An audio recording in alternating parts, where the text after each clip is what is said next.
Hi friends, this is Radvi of MUB Reddy. Yesterday we discussed about up to here పటాలు రకాలు. What are they అండి? రాజకీయ పటాలు, భౌతిక పటాలు, విషయ నిర్దేశిత పటాలు. ఓకే, నౌ రాజకీయ పటాలు గ్రామాలు, నగరాలు, పట్టణాలు, జిల్లాలు, రాష్ట్రాలు, దేశాలు వంటి వాటి సరిహద్దులను చూపేవి రాజకీయ పటాలవుతాయి. పటం నెంబర్ 3.1లో రాష్ట్రాలు, కేంద్రపాలిత ప్రాంతాల సరిహద్దులతో గల భారతదేశ పటాన్ని చూడండి. ఇక్కడ చూడండి ఎంత బ్యూటిఫుల్ గా ఉందో మన ఇండియా మ్యాప్. ఓకే, జై హో ఇండియా. ఓకే, చూడండి ఇక్కడ మనకి బౌండరీ కంట్రీస్తో ఇంక్లూడ్ చేసి భారతదేశం రాష్ట్రాలు, వాటి కేంద్రపాలిత ప్రాంతాలు కూడా ఇచ్చాడు. మనకి ఎన్ని ఉన్నాయండి? 28 స్టేట్స్ ఉన్నాయి. అలాగే 8 యూనియన్ టెరిటరీస్ ఉన్నాయి కదా, వాటన్నిటిని చూసుకోండి. అలాగే శ్రీలంక, ఇక్కడ సముద్రాలు, అరేబియన్ సముద్రము, బంగాళాఖాతము, అలాగే అండమాన్ నికోబార్ దీవులు, లక్షద్వీపులు అన్నిటి గురించి చూసుకుందాం. ఒకసారి ఇవంతా కూడా మైండ్లో పెట్టుకోండి. 7 సిస్టర్స్ ఆఫ్ ద ఈస్ట్, ఈ పార్ట్ని 7 సిస్టర్స్ ఆఫ్ ద ఈస్ట్ అంటారు. ఓకే, మయన్మార్ చూడండి ఇక్కడ ఇదంతా నార్త్, ఇదంతా సౌత్ కదండి. ఇలా కనుక పటాన్ని సెగ్రిగేట్ చేస్తే ఈ పటాలను ఏమంటారు? ఫిజికల్ మ్యాప్ అంటారు. ఈ ఫిజికల్ మ్యాప్లో ఏముంది చూడండి, ఓన్లీ వాటి రాష్ట్రాలు, వాటి యొక్క క్యాపిటల్స్ మాత్రమే ఉన్నాయి. అవి రాజకీయ పటాలను తెలుపుతుందని దీని అర్థం. ఇక్కడ చూడండి, ఇక్కడ పటం నెంబర్ 3.2లోని 3.2లోని ప్రపంచ భౌతిక పటంలో ఖండాలని, సరిహద్దులని చూడవచ్చును. ఇక్కడ చూడండి, ఆల్రెడీ మనం 3 డేస్ నుంచి డిస్కస్ చేస్తున్నాము. ఇక్కడ ఏం చేస్తున్నాడు? ఖండాలని, వాటి సరిహద్దుల్ని చూడవచ్చు అంటున్నాడు. భౌతిక పటంలో ఖండాలని, సరిహద్దుల్ని చూడవచ్చు. ప్రపంచ పటంలో మీరు పెద్ద భూభాగపు పలకలను, పెద్ద జలభాగాలను గమనించవచ్చు. ఈ విశాల భూభాగాలను ఖండాలని, జలభాగాలను మహాసముద్రాలని పిలుస్తాము. ఖండాలేంటి? ఆసియా, ఆఫ్రికా, ఉత్తర అమెరికా, దక్షిణ అమెరికా, అంటార్కిటికా, ఐరోపా. అలాగే ఐరోపా, ఆస్ట్రేలియా ఖండాలు కాగా పసిఫిక్, అట్లాంటిక్, హిందూ మహాసముద్రం, అంటార్కిటికా, ఆర్కిటిక్ అనేవి మహాసముద్రాలు అవుతాయి. అయితే ఇది ఏమవుతుంది? ఇది కూడా ఫిజికల్ మ్యాపే అవుతుంది. రాజకీయ పటమే, పొలిటికల్ మ్యాపే అవుతుంది, రాజకీయ పటం అవుతుంది. మీకు తెలుసా, ఆసియా ప్రపంచంలో పెద్ద ఖండం కాగా భారతదేశం అందులో ఒక భాగం మాత్రమే. పెద్ద ఖండం ఏది? మన ఆసియా. దానిలో భారతదేశం ఒక భాగం. భారతదేశము పాకిస్తాన్, ఆఫ్ఘనిస్తాన్, చైనా, నేపాల్, బంగ్లాదేశ్, భూటాన్, మయన్మార్ దేశాలతో భూసరిహద్దును పంచుకుంటుంది.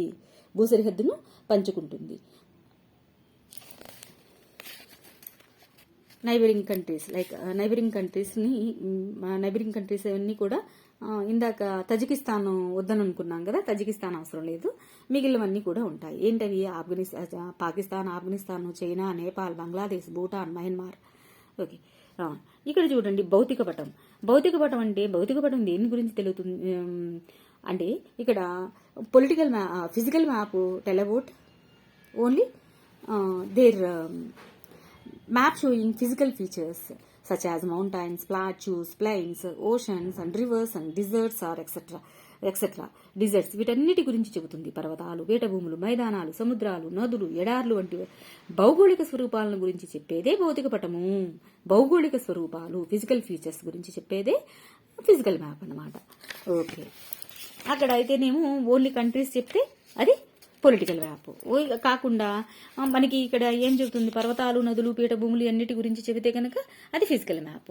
ఇక్కడ విషయం ఉంటుంది చూడండి, విషయ నిర్దేశిత పటం నెంబర్ 3 వచ్చింది కదా. విషయ నిర్దేశిత పటం అంటే థీమాటిక్ మ్యాప్.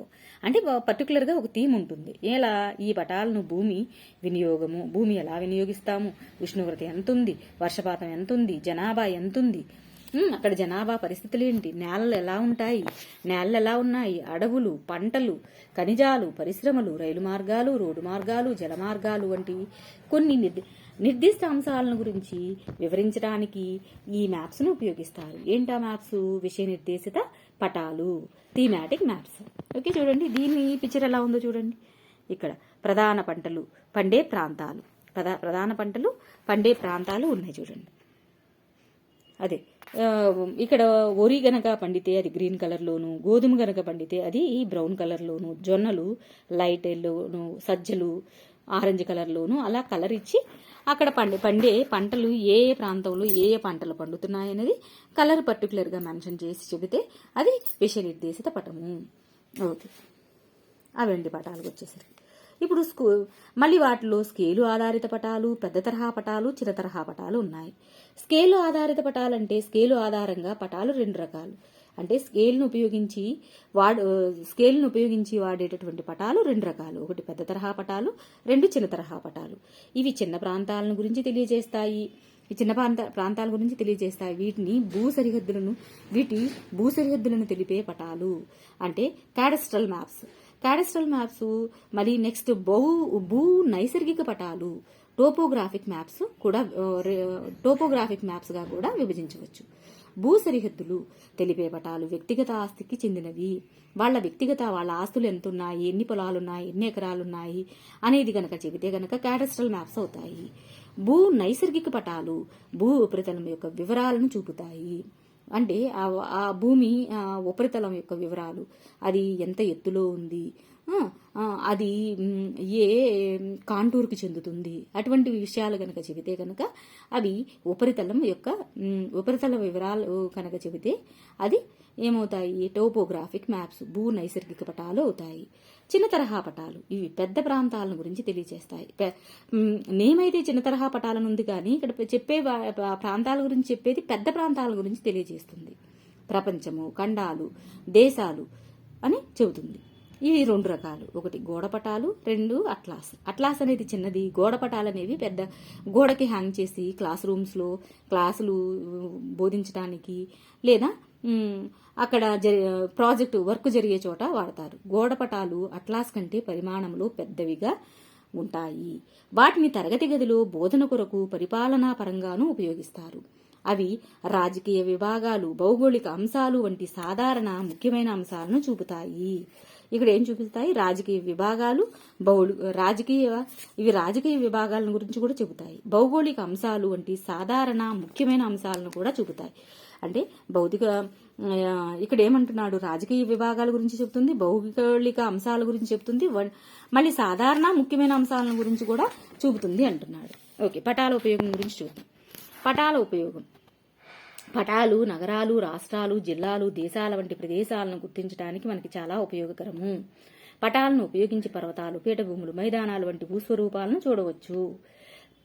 ప్రధాన రహదారి మార్గాలైన రోడ్లు, రైల్వేలను గురించి కూడా తెలుసుకోవడానికి ఉపయోగకరంగా ఉంటాయి. ఇవి ఉపకరిస్తాయి అని అర్థం. పటాలు పంటలు, ఖనిజాలు, నేలలు పంపిణీ గురించి అవగాహన చేసుకోవటానికి, పంపిణీ గురించి అంటే ఎక్కడికి మనకి వాటిని ఏంటంటారు, అదే గూడ్స్ని ఎక్స్పోర్ట్ ఇంపోర్ట్ చేస్తారు కదండి, అది అర్థం. పటాలు పంటలు, ఖనిజాలు, నేలలు పంపిణీ గురించి అవగాహన చేసుకోవటానికి ఉపయోగకరంగా ఉంటాయి. పటాలు యుద్ధ సమయంలో సైనికులకు భద్రత దృష్ట్యా ఉపయోగకరము. పటాలు పర్యాటకులు అంటే ఎవరు, మనం ఇవి చూడటానికి వెళ్తూ ఉంటాం కదా, వేరే ప్రాంతాలను చూడటానికి వెళ్తాం కదా, అటువంటివి అన్నమాట. టూరిస్టులు, ట్రావెలర్స్కి చాలా ఉపయోగకరంగా ఉంటాయని అంటున్నాడు ఇక్కడ. పటాలు పర్యాటకులు ప్రయాణికులకు వారి గమ్యం చేరడానికి మార్గదర్శకంగా ఉంటాయి. ఇప్పుడు మనకి నెట్లో ఉంటున్నాయి కదండి, గూగుల్ మ్యాప్, లొకేషన్ చేసుకోవటం, లొకేషన్ మ్యాప్స్, అలా ఇక్కడికి ఇచ్చేసాడు చూడండి. వాటి గురించి మనం వివరంగా చూద్దాం. GPS అనగా ప్రస్తుతం విశ్వంలో ఉన్న ఒక స్థానాన్ని తెలుసుకునే వ్యవస్థ. గ్లోబల్ పొజిషనింగ్ సిస్టమ్ ఇది ఇంపార్టెంట్ అండి. భూమి మీద ఉండే వస్తువులను గుర్తించడానికి ఇది చాలా ముఖ్యమైన సాంకేతిక వ్యవస్థ. వెబ్ ఆధారిత పటాల ద్వారా ప్రపంచంలోని అన్ని భౌగోళిక ప్రాంతాలు, ప్రదేశాల గురించి పూర్తి సమాచారాన్ని పొందవచ్చు. సాంప్రదాయిక పటాలకి అదనంగా ఈ పటాల ద్వారా అనేక ప్రదేశాలను ఉపగ్రహ విహంగ వీక్షణ చేయవచ్చు. ఈ పటాల ద్వారా అనేక ప్రదేశాలను ఉపగ్రహ విహంగ వీక్షణ కూడా చేయవచ్చు. పద కోసం లాస్ట్ కన్క్లూషన్ వచ్చాం. పటం మానచిత్రం అంటే మ్యాప్, ప్రామాణిక కొలతలతో గీసిన పటం. చిత్తుపటం పరిశీలించిన స్థలాలు, సంకేతాలు గుర్తు ఉంచుకుని స్కేలు లేకుండా గీసే పటం. అంటే స్కేల్ కనుక ఉపయోగించి చేస్తే అది మ్యాప్, స్కేల్ లేకుండా ఇక్కడ పోస్ట్ ఆఫీస్ ఉంది, లేకపోతే ఇక్కడ బ్యాంక్ ఉంది అని ల్యాండ్ మార్క్తో చెప్పేస్తే అది చిత్తుపటం. ప్రణాళిక విస్తృతమైన స్కేలు చిత్రించిన చిన్న ప్రదేశాన్ని సూచిస్తుంది. చిన్న ప్రదేశాన్ని సూచించి ప్రణాళికతో గీస్తే గనక అక్కడ రంగులు ఇవి నమూనాలు చెప్పొచ్చు. కొలబద్ద నేలపైన సహజమైన దూరానికి పటంలో సూచించిన దూరానికి గల నిష్పత్తిని కొలబద్ద అంటే స్కేల్ అంటారు. దిక్కులు తూర్పు, పడమర, ఉత్తరం, దక్షిణ దిక్కులు. మూలలు రెండు దిక్కుల మధ్య గల దిశ. రెండు దిక్కుల మధ్యలో ఉండే ప్రదేశము ఈశాన్యం, ఆగ్నేయం, నైరుతి, వాయవ్యం. అలా దిక్సూచి రెండు బిందువుల మధ్య దూరాన్ని కొలుచుటకు దిక్సూచి వాడతారు. వృత్తాలు, రేఖలు గీయటకు ఉపయోగించే పరికరమే దిక్సూచి. ఓకే అండి, థ్యాంక్ యూ.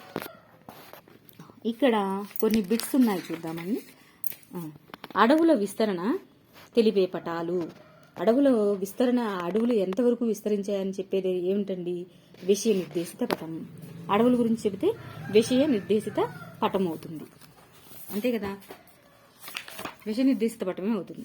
అడవుల గురించి కనుక చెబితే అది విషయ నిర్దేశిత పటం అవుతుంది. ఓకే, నీలిరంగుని సూచించడానికి ఉపయోగిస్తాము జలభాగాల్ని. దేనికి ఉపయోగపడతాయి? నీలి రంగుని సూచించడానికి జలభాగాలు ఉపయోగపడతాయి. స్కేల్ దీనిలోని ఒక ఆవశ్యకమైన భాగము.